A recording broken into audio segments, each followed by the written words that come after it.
మీ పిల్లల డాక్టర్ కల డబ్బు వల్ల ఆగిపోవద్దు. కేవలం 18 లక్షల నుంచి ఎంబీబీఎస్ విదేశాల్లో. అందరికీ నమస్కారం.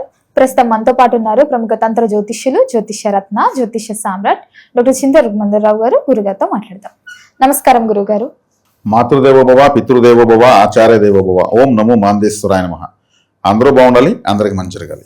గురుగారు, ఆగస్టు మాసంలో వృశ్చిక రాశి వారికి ఎలా ఉండబోతుందంటారు? ఎలాంటి జాగ్రత్తలు తీసుకోవచ్చు అంటారు? ఆర్థిక పరంగా, ఆరోగ్యపరంగా ఈ మాసం వీరి యొక్క గ్రహ గోచారం ఏంటంటారు? అలాగే ఈ మాసంలో చంద్రగ్రహణం, సూర్యగ్రహణం కూడా ఏర్పడుతుంది కాబట్టి దాని ప్రభావం మీ రాశిపై ఎలా ఉంటుందంటారు? 2026 సంవత్సరం ఆగస్టు మాసం మాస ఫలితాల భాగంగా వృశ్చిక రాశి వాళ్ళకి ఎలా ఉందంటే, ఈ మాసం జరుగుతున్నటువంటి 2 గ్రహణాల ప్రభావం ముందుగా ఎలా ఉంటుందో తెలుసుకున్న తర్వాత మాస ఫలితాలకు వెళ్దాము. ఈ సూర్య చంద్రగ్రహణాలు 2 భారతదేశంలో కనిపించవు. చంద్రగ్రహణం పాక్షికంగా కనిపించినా కానీ పెద్దగా ప్రభావం చూపించదు.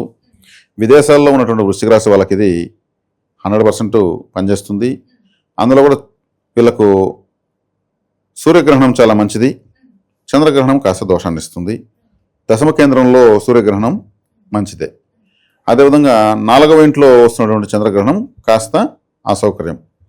కాబట్టి ఈ సూర్యచంద్ర గ్రహణాలు ఉన్న సమయంలో వీళ్ళు కానీ మంత్ర సాధన చేసుకుంటే, ఏదైనా తీవ్ర దేవతారాధన చేసుకుంటే మంచి ఫలితాన్ని పొందుతారు.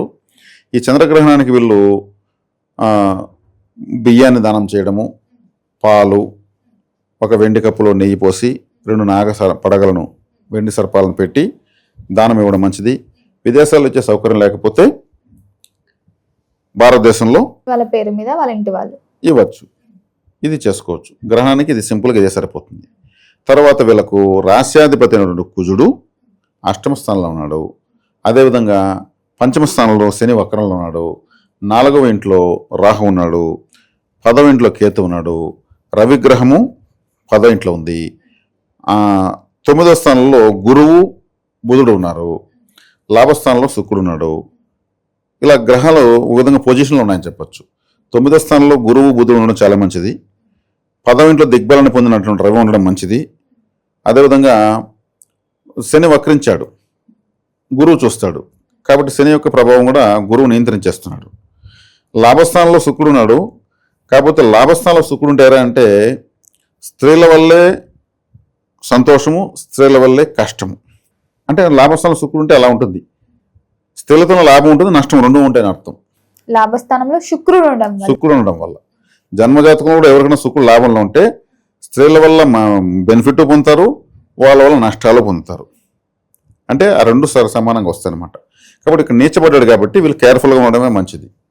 ఎందుకంటే వ్యయాధిపతి వ్యయానికి మళ్ళీ వ్యయంలో ఉన్నాడు. అంటే ఏదో ఒక వ్యయం వీళ్ళకి జరుగుతుందని అర్థం. అంటే లాభస్థానంలో వ్యయాధిపతి ఉండడం వల్ల వీళ్ళు అనవసరమైన సంతోషాలకు, ఆనందాలకు పోకూడదు అని అర్థం. కాబట్టి ఎవరైనా ప్రలోభ పెట్టచ్చు. దానికి ఆ ప్రలోభానికి వీళ్ళకి అవసరం అనుకున్న డబ్బు ఖర్చు అయిపోవచ్చు, లేదు ఇంకేదో రకంగా ఏదో ఒక ఇబ్బంది కలగచ్చు. అదొకటి జాగ్రత్త తీసుకోవాలి. శుక్రవారం రోజు వీళ్ళు ఏ ముఖ్యమైన పని పెట్టుకోకపోవడం మంచిది. అంటే ఆ రోజు నార్మల్గా ఉండిపోవాలి. ఆ రోజు 5 స్టార్ హోటల్కి వెళ్ళడము, ఆ రోజు సినిమాకి వెళ్ళడము, ఆ రోజు ఇంకేదన్నా బిర్యానీ తినడము ఏమి చేయకు. శుక్రుడు అంటే ఎంటర్టైన్మెంట్, అంటే సినిమా కూడా పోకూడదు. 6-7 తెల్లవారితో సూర్యోదయం కాలం నుంచి 6 నుంచి 7 వరకు శుక్రహోర ఉంటుంది. శుక్రవారం రోజు 1 గంట సేపు మౌనంగా ఫోన్ కూడా స్విచ్ ఆఫ్ చేసి ఒక రూమ్లో గదిలో ఉండిపోవడం బెటర్. ఆ రోజు వీళ్ళ సంతోషాన్ని 1 గంట సేపు త్యాగం చేయడం వల్ల ఈ నీచగ్రహ శుక్రదోషం నశిస్తుంది. కాబట్టి ఆ రోజు కొత్త బట్టలు కొనడము, ఆ రోజు భార్యకు ఏదైనా కొనివ్వాలని ట్రై చేస్తే కూడా ఈ శుక్రుడు నీచగా ఉన్నప్పుడు అది ఆమెకు నచ్చకపోవచ్చు. ఒకవేళ బాగుండే తీర్చినా కానీ తెలియకుండా ఎక్కువ రేటు ఇచ్చేసామని తెలిసి మళ్ళీ అది బాధపడ్డము. వీళ్ళు నచ్చింది వస్తుంది, చూస్తే 2-3 రేట్లు ఎక్కువ ఇచ్చుంటారు. పక్కింటి అమ్మ వస్తుంది, అయ్యో నేను 100 రూపాయలకే కొన్నాను, మీరు 600 ఇచ్చేసారు అని అప్పుడు అని చెప్పేసి కూడా అక్కడే బాధపడతారు. అయ్యో ఇంకా 3 వచ్చేవే. ఇటువంటివన్నీ జరుగుతూ ఉంటాయి ఈ శుక్రుడు నీచబడితే. కాబట్టి ఈ టైంలో వీళ్ళు ఇటువంటివి మామూలుగా దొలుతూ ఉంటాయి సహజంగా ఫ్యామిలీస్లో. ఈ గ్రహం నీచబడడం వల్ల ఈ విధంగా అంటే మంచి వస్తువు కొనుక్కున్నాను సంతోషము, అది ఎక్కువ రేటు పెట్టినామని బాధ అట్లుంటుంది. ఒకటప్పుడు డూప్లికేట్ వచ్చేస్తాయి. అది తెచ్చినాక ఇంటికి వస్తేనే డ్యామేజ్ అయిపోతుంది. అది చూసి షాప్లో మొత్తం 1-4 సార్లు చూస్తే ట్రయల్ వర్షన్ ఇస్తే కరెక్ట్గానే ఉంటుంది. ఇంటికి రాగానే విరిగిపోతుంది. వాడు చూసుకోండి వాపసు లేదు అని చెప్పి మరి ఇస్తాడు. అట్లాంటి ఈ శుక్రుడు అనేవాడు అలా బాధ పెడతాడు. కాబట్టి శుక్రగ్రహాన్ని గురించి ఎక్కువ చెప్పాల్సి వచ్చింది. ఎందుకంటే వ్యయాధిపతి మళ్ళీ వ్యయస్థానానికి వ్యయంలో పడ్డాడు కాబట్టి, నీచబడ్డాడు కాబట్టి వీళ్ళకు ఈ చంద్రగ్రహాన్ని తగిన జాగ్రత్తలు తీసుకోవడము, ఆ శుక్రుడు తగిన జాగ్రత్తలు తీసుకోవడం చాలా అవసరం వృశ్చిక రాశి వాళ్ళకు. అందులో ముఖ్యంగా వృశ్చిక రాశి వాళ్ళు వేరే వాళ్ళ సంతోషాలకు బలైపోతుంటారు. అంటే వేరే వాళ్ళ బాధలు వీళ్ళు రిసీవ్ చేసుకునేస్తారు. రిసీవ్ చేసుకోవడం వల్ల ఆ బాధలు వీళ్ళవైపోతాయి. అంటే ఆ బాధలు వీళ్ళు బలవుతారని అర్థం. కాబట్టి శుక్రుడు అన్నప్పుడు ఏమవుతుంది, ఎవరో ఏమారిస్తారు అని అర్థం. మరి ముఖ్యంగా లేడీస్, అరే ఈ రాశిలో పుట్టిన లేడీస్ ఉంటే కూడా వీళ్ళకి ఎదురింటామో పక్కింటామో ఏమారుస్తుందని అర్థం, ఏదో ఒకటి చెప్పి. కాబట్టి కేర్ఫుల్గా ఉండాలి. ఈ రాశి శుక్రుడు మంచోడు కూడా కాదు. మరి గురువు గారు కుటుంబ వాతావరణం ఎలా ఉంటుందంటారు? కుటుంబ వాతావరణం మిగతా ఈ శుక్రకారకత్వాలతో మిగతా కుటుంబ వాతావరణం బాగానే ఉంటుంది. ద్వితీయాధిపతి భాగ్యంలో వచ్చేసి బట్టి రాశిని చూడడము, బాధకాది అష్టమాధిపతి కూడా వచ్చి గురువుతో కలవడము, అష్టమాధిపతి వచ్చి భాగ్యంలో ఉన్నా కానీ అక్కడ ఉచ్చస్థ గ్రహంతో కలవడం వల్ల అష్టమాధిపతి దోషం నశిస్తుంది. అంటే దోషం కూడా నశించిపోతుంది ఉచ్చస్థ గ్రహంతో కలిసినప్పుడు. కాబట్టి వీళ్ళకు కుటుంబ వాతావరణం బాగా ఉంటుంది. ఏటొచ్చి ఇతరులతో జాగ్రత్తగా ఉండడం బెటరు. ఎవరైనా గురుగారు ఈ మాసంలో పెట్టుబడులు పెడదాము, కొత్తగా వ్యాపారం స్టార్ట్ చేద్దాం అనుకుంటారు కదా, చెయ్యొచ్చు అంటారా? చేయొచ్చు, కానీ గ్రహణ ప్రభావం ఉంటుంది కాబట్టి దానికి విదేశాల్లో ఉన్న వాళ్ళు ముఖ్యంగా చేసుకోవాలి. భారతదేశంలో ఉన్న వాళ్ళకైతే ఏమీ అవసరం లేదు, చేయొచ్చు. బాగా పెట్టుబడులను కూడా బాగా రాణిస్తాయి. ఒక జాగ్రత్త ఏంటంటారు వృశ్చిక రాశి వారికి? వృశ్చిక రాశి వాళ్ళ జాగ్రత్త అంటే మొదటి సమస్య స్థిరత సమస్య, రెండో సమస్య స్త్రీలత సమస్య, మూడో సమస్య స్త్రీలతో సమస్య. ఈ 3 సమస్యలు వీళ్ళు కేర్ఫుల్గా ఉంటే సరిపోతుంది. గురుగారు మరి ఎవరికన్నా విదేశాలు వెళ్ళాలి, విదేశీ ప్రయత్నాలు చేస్తుంటారు కదా, విదేశీ యోగం ఉందంటారా? ఇప్పుడు విదేశాలు అంటేనే ఆ రాశికి 12వ స్థానము. 12వ స్థానానికి అధిపతి శుక్రుడే. శుక్రుడు మళ్ళీ దానికి 12వ స్థానంలో నీచబడ్డాడు. ఈ వీసాలు పాస్పోర్ట్లు మంచిగా ఏర్పాటు చేసుకున్నప్పుడు నకిలీ పాస్పోర్ట్లు ఇవన్నీ ఇప్పుడు తయారయ్యేందుకు అవకాశం ఉంటుంది. దానికి సంబంధించిన గ్రహమే నీచలో ఉంది. వెళ్ళకపోవడమే మంచిది. ఇక్కడ ఎవరైనా లేడీ బ్రోకర్ ఎంటర్ అవుతారు. ఇక్కడ కూడా లేడీ బ్రోకర్ ఎంటర్ అవుతారు. మేము ఇప్పటికి 500 మందిని పంపించాము, ఒక్కరికి ఫెయిల్యూర్ కాలేదు, సూపర్గా ఉంటుంది, డూపర్గా ఉంటుందని ఆమె చెప్పడము, ఇట్లా జరుగుతుంటాయి. అదే బెనిఫిట్ చేయడానికి వస్తుంది, నష్టము చేస్తుంది.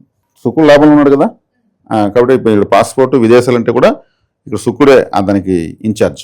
మరి గురువు గారు వృశ్చిక రాశి వారి యొక్క స్వభావం ఎలా ఉంటుందంటారు? వృశ్చిక రాశి వీళ్ళు ఎట్లా అంటే బాధాకరమైన వీళ్ళు మొండి, జనరల్గానే మొండి. వీళ్ళు లోతుగా ఆలోచిస్తారు. వీళ్ళు ఆలోచన లోతుగా ఇంకా ఎవరు ఏ రాశి వాళ్ళు ప్రపంచం ఆలోచించరు. రీసెర్చ్గా ఆలోచిస్తారు, పరిశోధనాత్మకంగా ఆలోచిస్తారు. ఇప్పుడు జ్యోతిష్యం రావాలంటే వృశ్చిక రాశి బలం ఉంటే తప్పితే జ్యోతిష్యం రాదు. ఆసక్తి వేరు, జ్యోతిష్యం అనర్గళంగా రావడం వేరు. అనర్గళంగా వచ్చిందంటే అనర్గళంగా వీళ్ళు పరిశీలించారు. నేను లోతులకు వెళ్ళారు జ్యోతిష్యంలో అర్థం.